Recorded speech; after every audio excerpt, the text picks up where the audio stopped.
Cockroach Janata party Jabardasth అండి.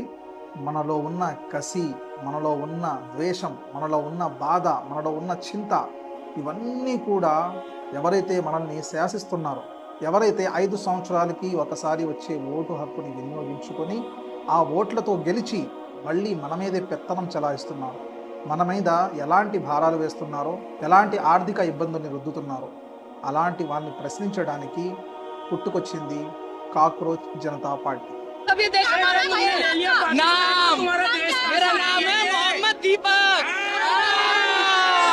मेरा नाम है मोहम्मद दीपक।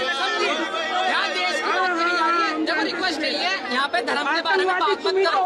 यहाँ एक भी नहीं है धर्म वाला। ఈ మహిళ ఎవరైతే ఉందో ఈమె ప్రస్తుతం నేషనల్ గవర్నమెంట్ కి సంబంధించిన మహిళ. ఈ మహిళ ఏదైతే మాటలు మాట్లాడుతుందో ఆమెకి ప్రశ్నించడానికి ఇక్కడ ఎంతమంది స్టూడెంట్స్, ఎంతమంది నిరుద్యోగులు, ఎంతమంది ఉన్నారో మీరే చూడవచ్చు. వీళ్ళు ప్రశ్నించే ప్రశ్నలకి ఆమె దగ్గర సమాధానం అయితే లేదు. ఎందుకంటే ఈ పార్టీలన్నీ కూడా ఏదైతే జనాలలో వీక్నెస్ ఉంటుందో ఆ యొక్క వీక్నెస్ని తీసుకువెళ్ళి అదే ముద్దాగా పెట్టుకొని ప్రజలందరినీ మభ్యపెట్టడానికి ప్రయత్నం అయితే చేస్తుంది. కానీ ఇక్కడ కాక్రోచ్ జనతా పార్టీ అనేది స్వేచ్ఛమైన పార్టీ. ఇక్కడ మీకు ఏదైతే రాజ్యాంగం మనకి హక్కులు ఇస్తుంది ఆ యొక్క హక్కులు నెరవేరిన పక్షాన వాటిని ప్రశ్నించే హక్కు కాక్రోచ్ జనతా పార్టీ ఈరోజు పుట్టుకొచ్చింది.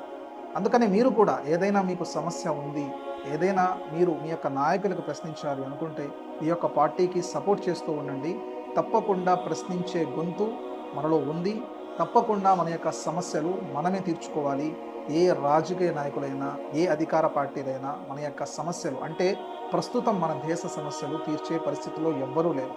ఎప్పుడైతే మనం గొంతెత్తుతామో అప్పుడే మన యొక్క సమస్యలకి పరిష్కారం అనేది ఉంటుంది. తప్పకుండా మనందరికీ ఈ యొక్క పార్టీ గొంతెత్తే అవకాశాన్ని ఇస్తుంది, ప్రశ్నించే అవకాశాన్ని ఇస్తుందని చెప్పి నేనైతే నమ్ముతున్నాను.